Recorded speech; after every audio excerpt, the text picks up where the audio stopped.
So, hello po sa inyong lahat mga kababayan. Magandang actually gabi na, magagabi na. Anyway, at inabot na nga po kami ng gabi. Alam nyo, nandito ako ngayon kila Ate Badiday at yung bahay po nila. Dadalawin natin, kakamustahin ko yung mga pamilya niya rito, yung kanyang asawa at yung kanyang dalawang anak na naiwan dito. Kasi matagal din no, na hindi ko sila napuntahan. And I know, miss na ni Ate Badiday ang kanyang pamilya para kahit paano ay makita niya sa vlog. I know naman nagkakausap sila and para malaman din lang niya na okay sila rito. No?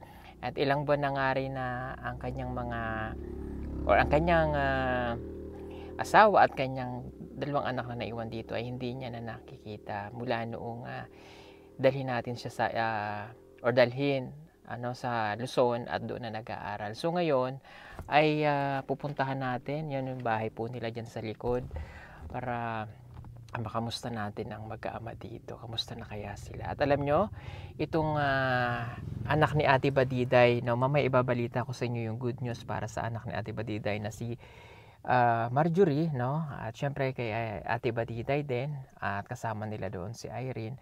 So excited na rin akong ibalita sa kanila yung good news para sa kanilang kapatid. Ano po? Ayan.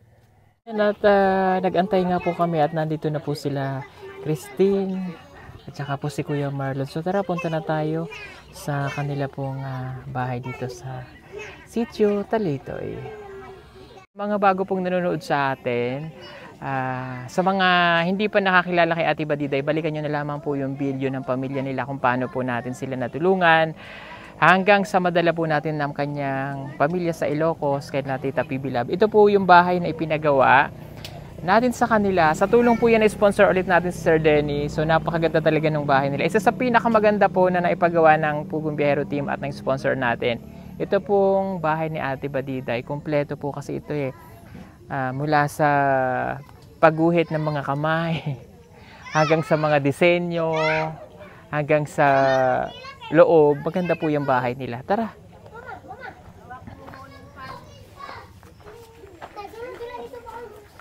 Hello. Apa? Ang anak ni Irene. Ano bunso? Ha? Kamusta ikaw? Pasok tayo. Tanggalin ko lang ang aking sapatos. Kuya, pwede pumasok? Sige, halika, pasok tayo. Pasensya na kayo ha, ginabi kami. Wow, may family picture sila dito, oh. Ayan, oh. Si Ate Badiday, si Marjorie. Ayan, oh. Ito po si Christine. Ang sumunod kay Marjorie. Nag-graduate si Ate Badiday ng senior high school. Okay? Halika, dito tayo.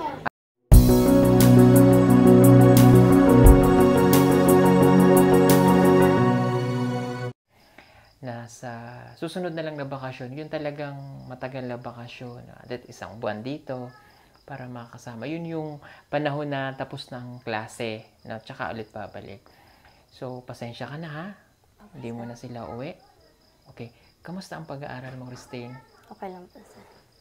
Okay. Isa po ito sa mga natulungan ng sponsor natin, sila Sir Dennis. Napakadami po nila.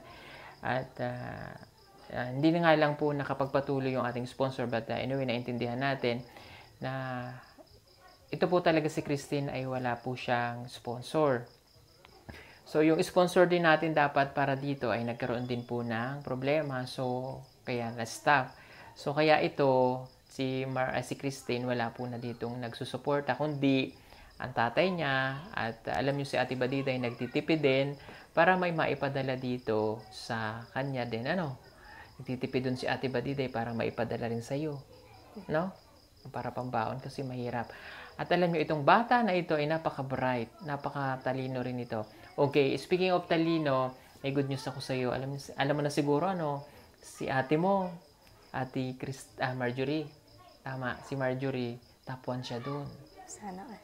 Sana all daw. Speaking of sana all, bakit? Wala ka bang honor? Wala kang honor? Yes, sir. Oh, bakit wala kang honor? Mahirap ang subject, sir. Ano yung mahirap na subject? Science, sir. Science? At ESP. Okay. Pero last time, May ano ka? May honor ka? Yes, sir. Anong honor mo? Pinakalas. Oo. Top 9 yun. Top 9? Okay. Pero alam ko bright ka eh. Katulad ka rin ni ni Marjorie Bright. Napakatalino ng ate mo. Pero yun nga, dinala ni Tita Baby Love sa Abra. Pero ang naging resulta ay siya ay nagka-honor doon at nagka-top 1, di ba? Okay. Napakagandang balita para sa atin lahat ng mga kabayan, no? Dayo yun doon, yung bata. Pero pagdating doon, may honor, di ba? Sabi niya sana all. Congratulations pala kay Christine, At syempre kay Ate Badiday, no? Maganda po yung yung improvement nila po doon sa Abra. Okay. Pasensya ka na ulit, no, kung hindi ka na isama doon, Pero kung gusto mo sana, kasama mo rin sila. Gaano mo na kami si nanay? Miss na miss na po talaga. Si ate? Miss na rin. Ano yung namimiss mo kay nanay? Paglalamnay minsan. Kay ate? Palagi kami mag-away minsan. Oo nga, nabanggit niya, hindi kayo magkasundo. Pero as away, kapatid lang naman yun, Okay. Bakit naiiyak si Christine? Sobrang miss mo na sila? Opo. Anong gusto mo sabihin kay mama?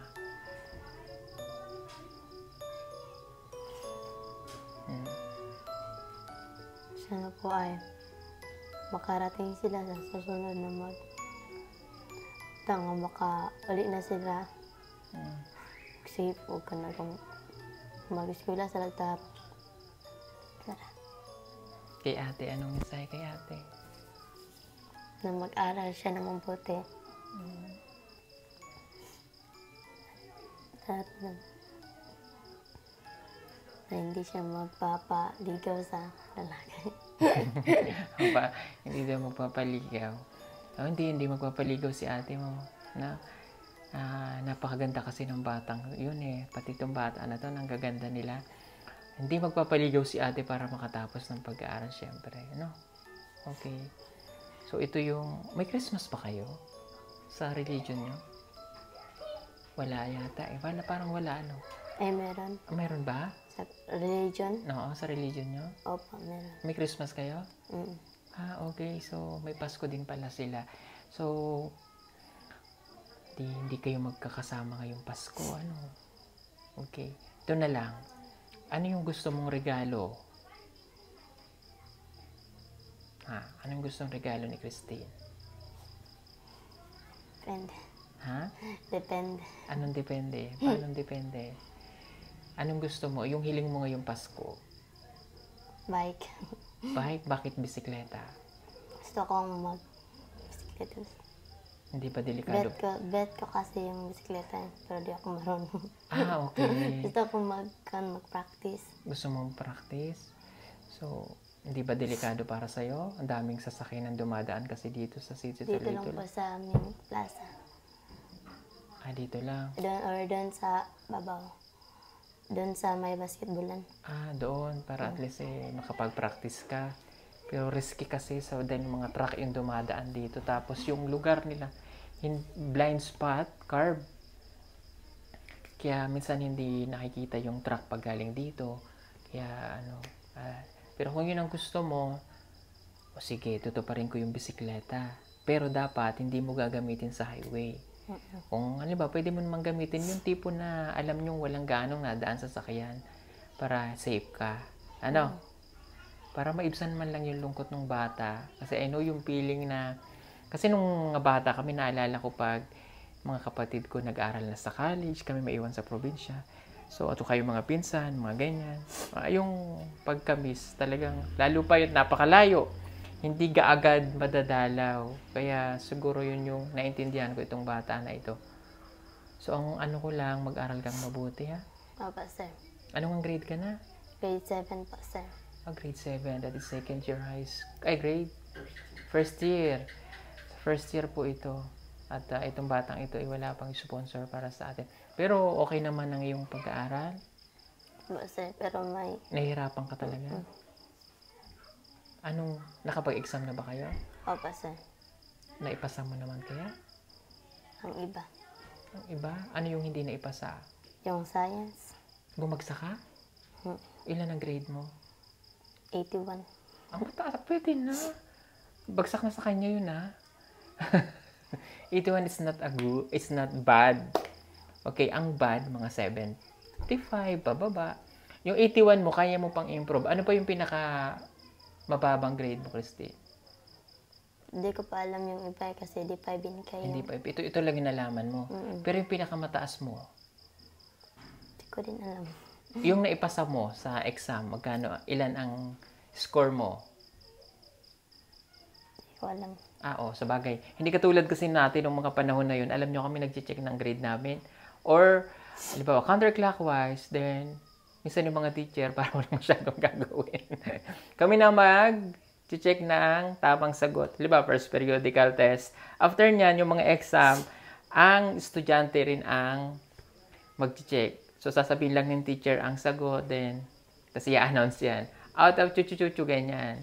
Ito yung ano. Medyo nakakahiya rin minsan kapag mababa yung nakuha mo.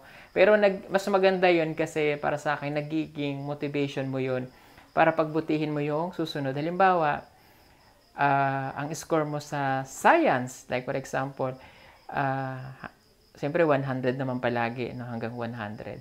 So, naka 80 over 100 ka, it's not bad. Di ba? So, i-announce yun. Pag halimbawa naman, announce na ikaw yung pinakamababa, nakakahiya yun. So, ang gagawin mo, next exam, pagbubutihin mo, second periodical test, pagbubutihin mo yun. Di ba? Noon mga panahon, pero ngayon hindi na yata ganun. No? Iba na yung sistema ng pagkaaral. Okay. Bukod sa bisikleta, okay na yon? Okay, sige. At iba diday, ito si Kiki Christine, dinalaw namin. No? And sana sa susunod na bakasyon, yun nga, huwag kang mag-alala. Makakaparito na sila. Makakasama mo na sila. No? O, kung lagi naman silang tumatawag, kahit paano, hindi mo naman sila. Pero iba pa rin talaga nakikita yung nanay. Alam mo, yung alaga ng ina. No? At humingi po kami ng pasensya sa inyo mga kababayan kung bakit kailangan gawin yun. Para yun po sa edukasyon at para sa kanila. No? Alam nyo, si Christine, kung hindi rin, alam nyo ang ginagawa ni Tita PB Lab. And I know napapanood nyo dun sa vlog ni Tita PB Lab at kina Hoppers, no?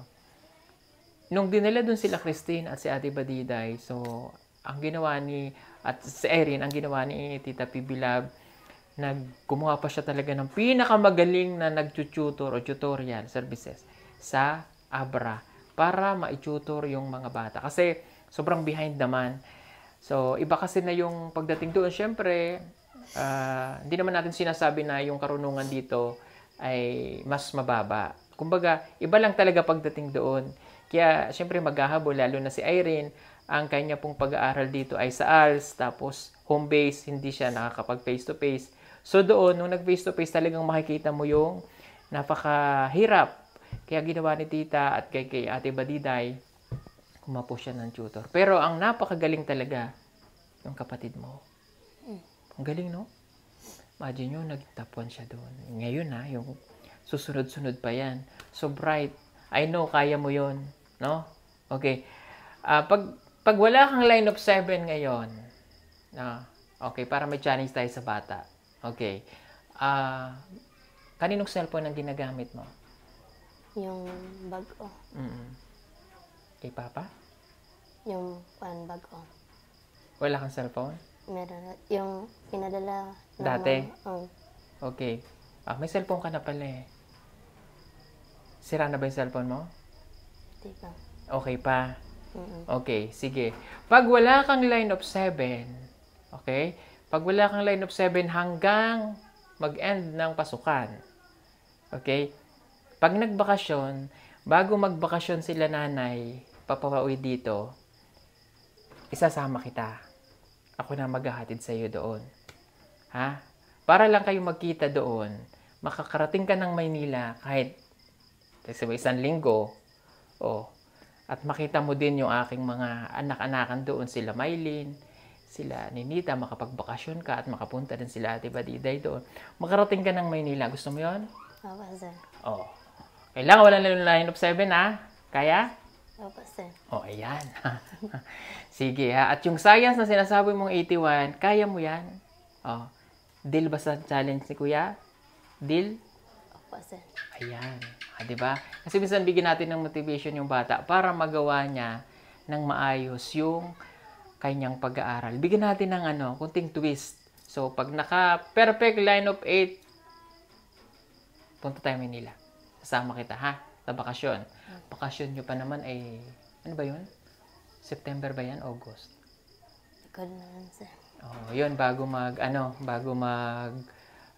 di ba, nagbakasyon na kayo. O, paalisin na si Christine bago umuwi sila Ate Badiday dito para at least pag uwi ni Ate Badiday, kasama ka na rin nila ulit dito.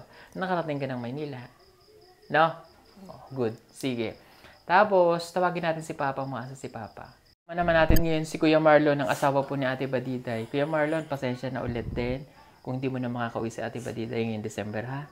Kaiksi kasi nung bakasyon. 1 week lang eh. College na kasi si Ate Badiday. So, pagdating ng January 2, may pasok na ulit siya. So, ang bakasyon nila 22. So, yung napakaiksing panahon, pag biyahe natin papunta dito, then didiretso pa ulit kayo ng Abra, ang lahon ng biyahe. So, hindi nyo na may enjoy sobra yung sasama nyo. Kaya ang gagawin natin, kung okay lang sa'yo, Kuya, uuwi na lang si Ate Badiday. Sa school na lang niya, na end ng klase. So, at least yung 2 months, nandito siya. Ganun talaga, Kuya. Naintindihan namin at alam ko naintindihan din ng mga manonood natin.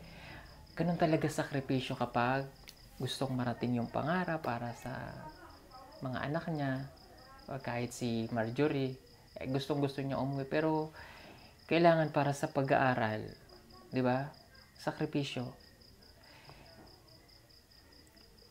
Hindi kayang tiisin ni Kuya Marlon, ha? 1 linggo lang kasi siya dito. Si Tita kasi, busy rin kasi si Tita PB Love. So, marami na asikaso, Tita. Naintindihan kita eh. Talagang gusto nyo umuwi siya dito. Kaso 1 week lang yun. And ang problema ko din, 17 yata, at 22, wala na ako dito. Naalis din ako. Siyempre, din. Then, yung maghahatid ulit pabalik dito sa inyo, hindi pa ako makakabalik. Dahil ako ay may mga gagawin pa hanggang January. So, hindi ko alam kung paano. Nahihirapan ka eh. 1 linggo lang yun, Kuya, ipagpapalit mo sa 2 months. Diba? Talagang gusto mong pauwiin si Ate Badiday?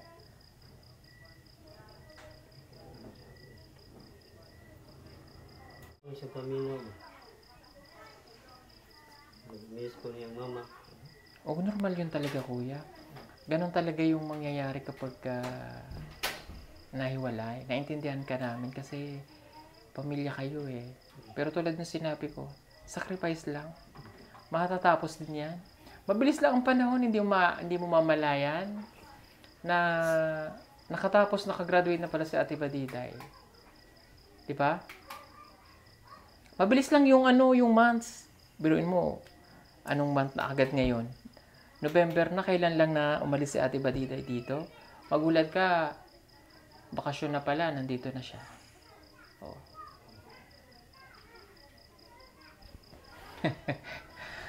Nahirapan si Kuya Marlon. Anyway, konting tiis lang. Ha? Tiis lang, Kuya. Makakaraos din tayo. Parang si Kuya Marlon, ha? Okay ka lang ba? Parang nahihilo ka ba? Parang nahihilo ka eh. Nahihilo ka? Hindi naman. Okay. Pagod o ano bang trabaho sa highway? Doon sa sir, gumawa ng paralan sa Malabog ka ng elementary school, i-renovate na, tukuran renovate. So, sa construction. Okay, may trabaho po si Kuya Marlon. Okay, tapos ito bibigay ko para sa inyo. Ito, that's 5,000. Para may pandagdag baon, ha? Kunin mo tong 5. Okay. Bahala ka na lang din ha, Kuya Marlon. Tapos, ito, bigyan ko kayo nito. Pasko na. Di ba may Pasko kayo? Para maging masaya naman yung bahay ninyo. O, bigyan ko kayo nitong solar to ha. Bibilad mo lang Christmas light, 50 meters. Sobrang haba. Dun sa terrace nyo. Bahala ko saan mo patawirin. Oh. Kabit mo na lang. Pag hindi ka na pagod ka pa ngayon eh. Ayan o. Oh. Kapit mo lang tong Christmas atuwa na ilagay mo dyan sa sa labas ng nyo. Napakahaba niyan. Mo lang. Ayos mo. Tapos bilad mo lang sa araw. Bulang paano to sa bata kasi baka kuhatin nila. Madali kasi itong, halimbawa, malakas ang ulan or may bagyo, pwede mong tanggalin. Itago mo muna. Diba? Okay. Ganyan lang itsura niya. Tapos pagka gusto mo na ulit siyang pailawin, pagka ibibilad mo yan, ganyan lang, ibabaw, tapos kakabit mo lang dito. Meron na din yung remote na kasama. Ayan o. Ito yung remote niya. Ayan. O, para kung gusto mo halimbawa patayin siya, pwede mo siyang patayin. O, patayin natin.